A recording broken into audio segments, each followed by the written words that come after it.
والصلاة والسلام على سید الانبیاء والمرسلین اما بعد فاعوذ باللہ من الشیطان الرجیم بسم اللہ الرحمن الرحیم۔ یہ جو پیچھے بیٹھے ہوئے ہیں قریب قریب تشریف لائیں تاکہ جو عرض گزار کروں ہم سن سکیں، اسے سمجھ سکیں۔ آج ہم جس سلسلے میں یہاں پہ جمع ہوئے ہیں تمام کو معلوم ہے کہ اصالِ ثواب کی محفل ہے، کل شریف ہے، اس لیے یہاں پہ ہم جمع ہوئے ہیں۔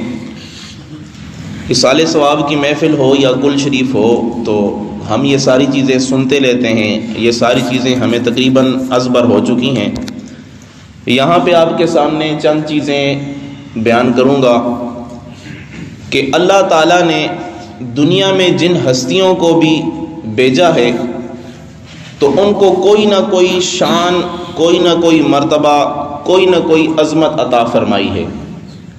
اب اللہ تعالیٰ نے جن کو شان عطا فرمائی ہے، اللہ تعالیٰ نے جن کو کوئی عظمت عطا فرمائی ہے، اللہ تعالیٰ نے جن کو کوئی بلندی، کوئی مرتبہ عطا فرمایا ہے، کوئی بندہ وہ مرتبہ، وہ مقام، وہ عظمت، وہ شان، وہ بلندی، وہ مرتبہ ان سے کھینچ نہیں سکتا، چھین نہیں سکتا۔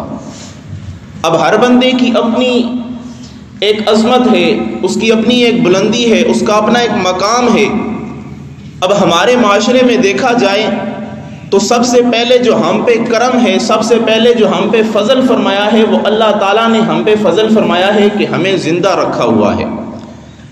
دوسری چیز، جو ہم دنیا میں یہاں پہ آئے ہیں تو وہ کس کے وسیلے سے آئے ہیں، کس کی بدولت آئے ہیں، تو وہ ہمارے والدین ہیں۔ اب اسی طرح اللہ تعالیٰ نے ہمارے والدین کو، ہر والدین کو اللہ تعالیٰ نے یہ شان عطا فرمائی ہے۔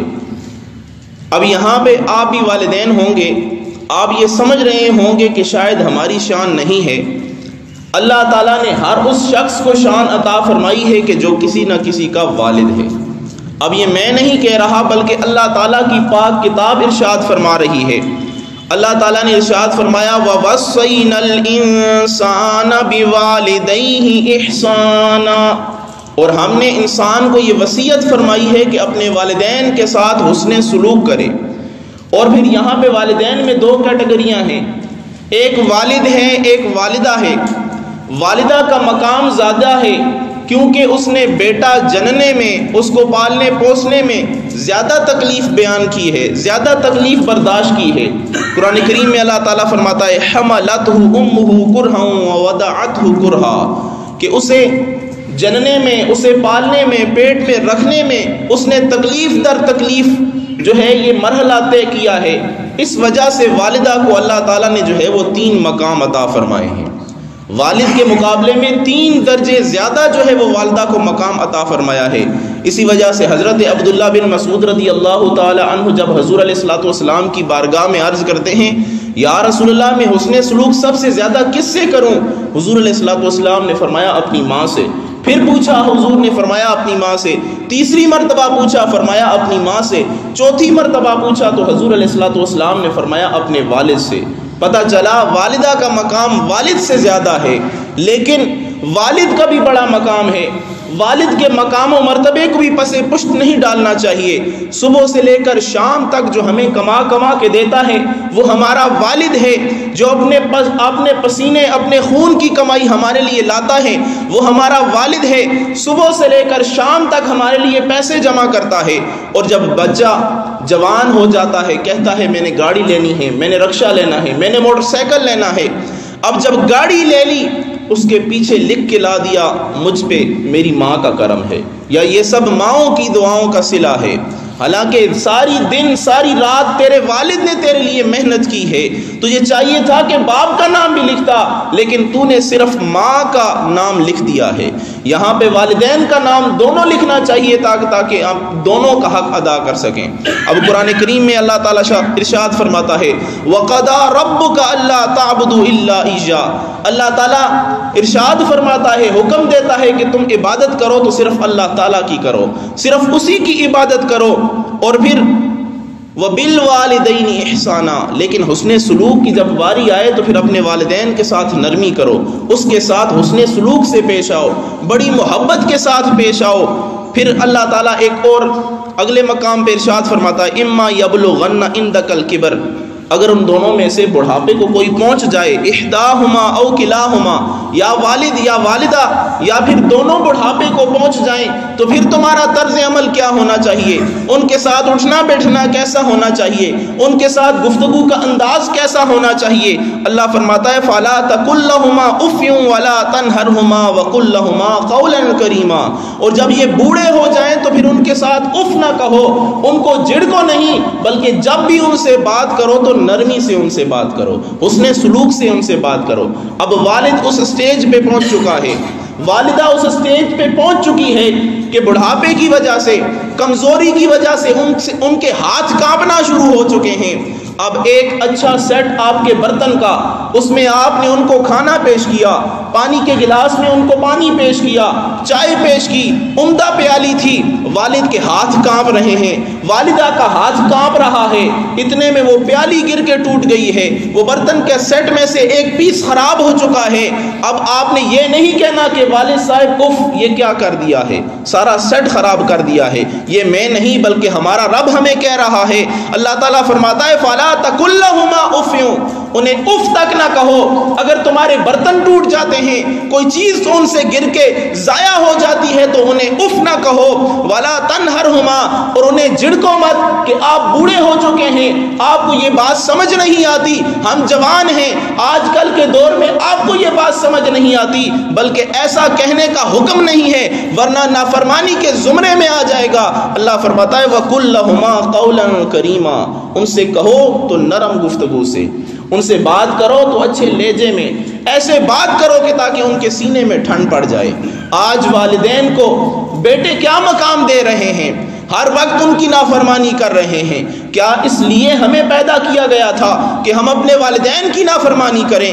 کیا اس لیے پیدا کیا گیا تھا کہ ہم اپنے ذریعے سے، اپنے عمل سے اپنے والدین کو ٹھنڈک تک نہ پہنچا سکیں؟ کیا ہمیں اس وجہ سے پیدا کیا گیا تھا کہ ہم اپنے والدین کو گالیاں دیں، اپنے والدین کو برا بھلا کہیں؟ اور ایک حدیث پاک میں یہ بھی آتا ہے کہ ایک زمانہ ایسا آئے گا کہ لوگ اپنے والدین کو گالیاں دیں گے۔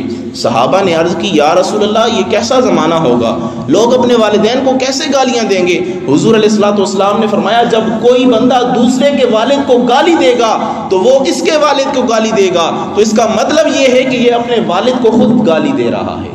تو آج دوسرے کو برا بھلا کہنے سے بچنا چاہیے تاکہ ہمارے والدین پہ کوئی انگلی نہ اٹھائے۔ آج کسی کے والد کسی کی والدہ پہ انگلی اٹھائیں گے تو کل آپ کے والد اور آپ کی والدہ پہ بھی انگلی اٹھے گی۔ اب ایک اور چیز، سب سے بڑی جو رضا ہے وہ اللہ تعالیٰ کی رضا ہے۔ اللہ قرآن میں فرماتا ہے سورہ توبہ آیت نمبر 72 میں وَرِضْوَانٌ مِّنَ اللَّهِ اکبر، اللہ تعالیٰ کی جو رضا ہے وہ سب سے بڑی رضا ہے۔ یہ اللہ تعالیٰ نے ساری دنیا کو پیدا کیا، زمین و آسمان کو پیدا کیا، تمام مخلوقات کو پیدا کیا، اس وجہ سے سب سے پہلی جو رضا طلب کرنی چاہیے وہ اللہ تعالیٰ کی رضا طلب کرنی چاہیے، پھر اس کے بعد حضور علیہ الصلوۃ والسلام کی رضا طلب کرنی چاہیے، اور اس کے بعد جو سب سے بڑی رضا ہے وہ والد کی رضا ہے، پھر اس کے بعد والدہ کی رضا ہے۔ اور اللہ تعالیٰ کے حبیب ارشاد فرماتے ہیں والد کی رضا میں رب کی رضا ہے، والد کی نافرمانی میں رب کی نافرمانی ہے۔ اب جس نے اپنے والد کو راضی کر لیا، بے شک وہ کیسا ہی کیوں نہ ہو، والد کمزور ہی کیوں نہ ہو، پنجرا کیوں نہ بن چکا ہو بڑھاپے کی وجہ سے، اگر اپنے والد کو راضی کر لیا، جس کے والدین جس پہ راضی ہیں وہ سمجھ لے اس کا رب بھی اس سے راضی ہے۔ ہمیں چاہیے اپنے والدین کو راضی کریں۔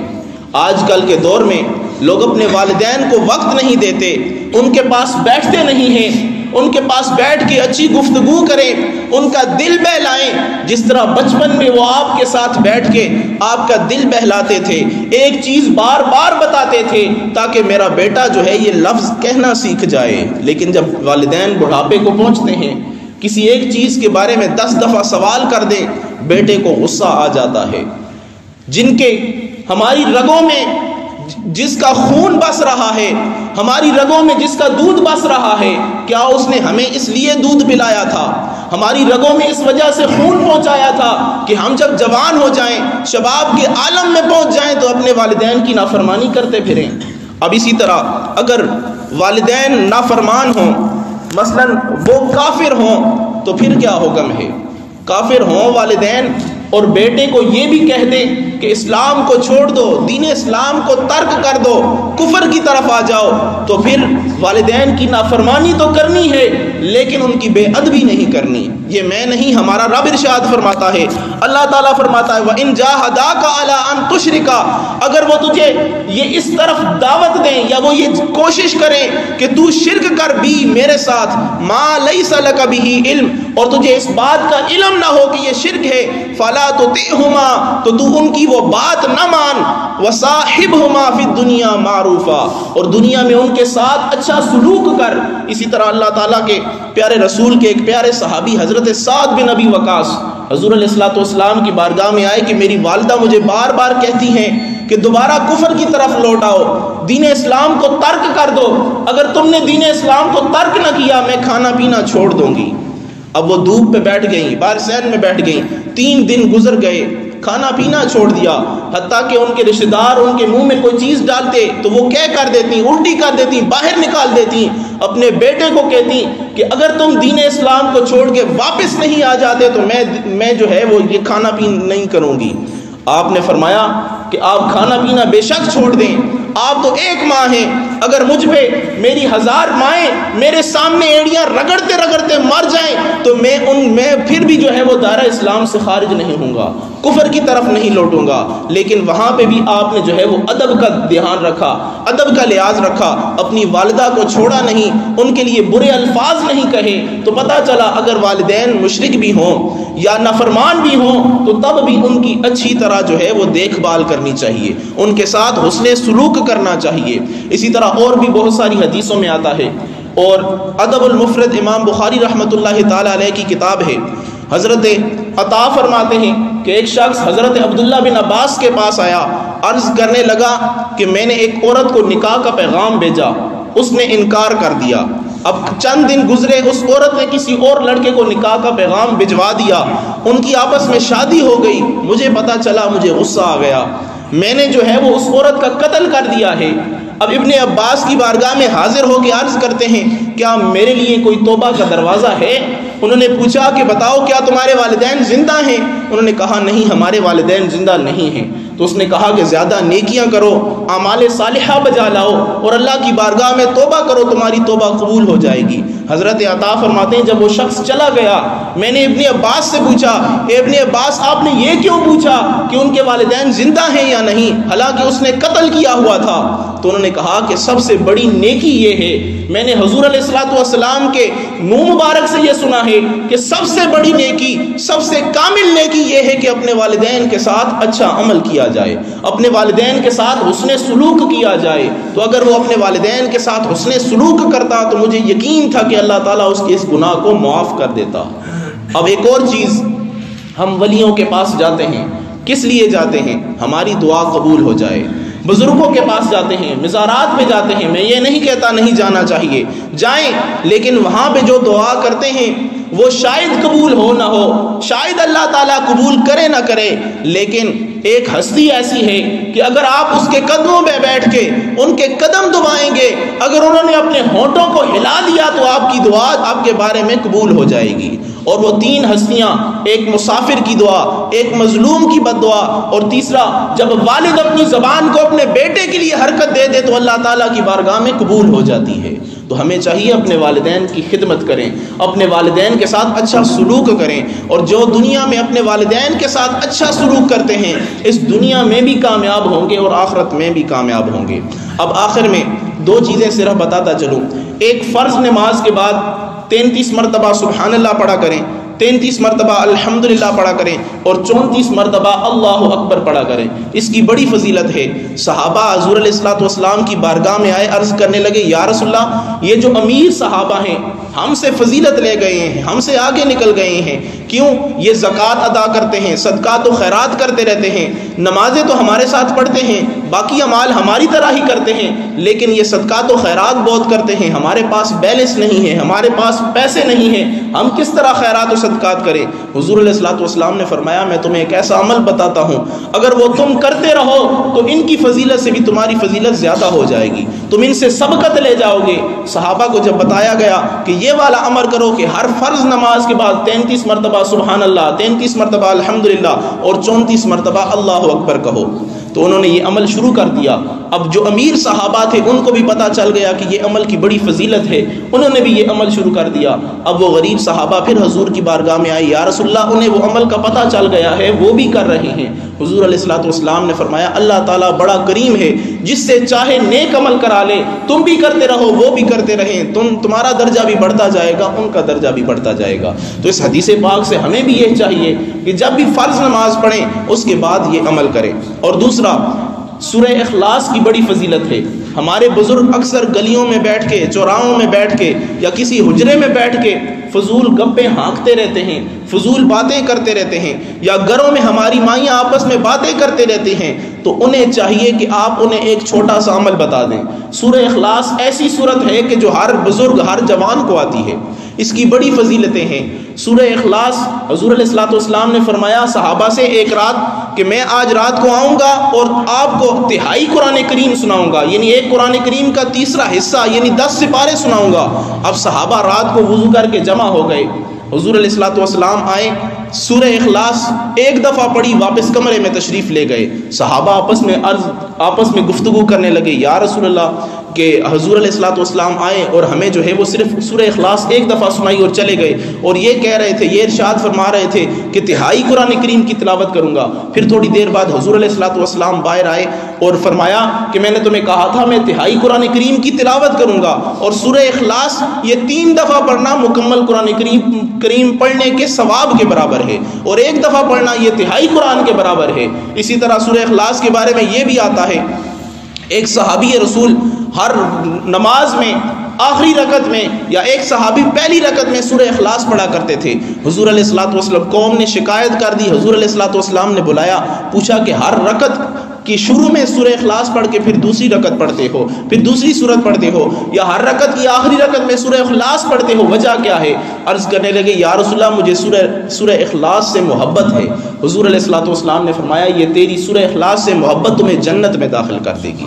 اب ترمذی شریف کی 2 حدیثیں ہیں، جو آدمی روز 100 مرتبہ سورہ اخلاص پڑھے گا اللہ تعالیٰ اس کے 50 سال کے گناہ معاف کر دے گا۔ اسی طرح ایک حدیث میں آتا ہے جو آدمی رات کو بستر پر دائیں کروٹ لیٹتے ہوئے 200 مرتبہ سورہ اخلاص پڑھے گا اللہ تعالیٰ اپنی جنت کے دائیں طرف سے اس کو جو ہے وہ جنت میں داخلہ عطا فرمائے گا۔ تو یہ سورہ اخلاص کی بڑی برکتیں ہیں۔ حضور علیہ الصلوۃ والسلام ایک دفعہ مسجد میں بیٹھے ہوئے تھے، ایک صحابی آئے، بیٹھ کے کہنے لگے یا اللہ یا احد یا صمد یا من لم یلد ولم یولد ولم یکن لہ کفوا احد۔ سورہ اخلاص پڑھی، اللہ تعالیٰ کی بارگاہ سے دعا کی، دعا کرنے کے بعد ہاتھ پھیرے، اٹھنے لگے۔ حضور علیہ الصلوۃ والسلام نے فرمایا اس لیے جو سورہ اخلاص پڑھ کے اللہ کی بارگاہ سے دعا کی ہے اللہ تعالیٰ اسے ضرور عطا فرمائے گا، ضرور عطا فرمائے گا، ضرور عطا فرمائے گا۔ تو ہمیں بھی چاہیے دعا کے آداب سیکھیں، حضور علیہ الصلوۃ والسلام کی تعلیمات سیکھیں، اور اپنے لیے بھی دعا کریں، اپنے والدین کے لیے بھی دعا کریں، اور جو 5 وقت کی نماز پڑھتے ہیں وہ اپنے والدین کے لیے ضرور دعا کرتے ہیں، رب اجعلنی مقیم الصلاۃ ومن ذریتی ربنا وتقبل دعا ربنا اغفر لی ولوالدی۔ جو نماز پڑھتے ہیں وہ ہر رکعت میں جب تشہد میں بیٹھتے ہیں تو اپنے والدین کے لیے دعا کرتے ہیں۔ تو 5 وقت کی نماز پڑھتے رہیں، سنت و نوافل پڑھتے رہیں، تاکہ اس کے ذریعے ہمارے والدین کا جو مقام و مرتبہ ہے وہ بلند ہوتا رہے۔ اللہ سے دعا ہے اللہ تعالی ہم سب کو عمل کی توفیق عطا فرمائے، آمین برحمتک یا ارحم الراحمین۔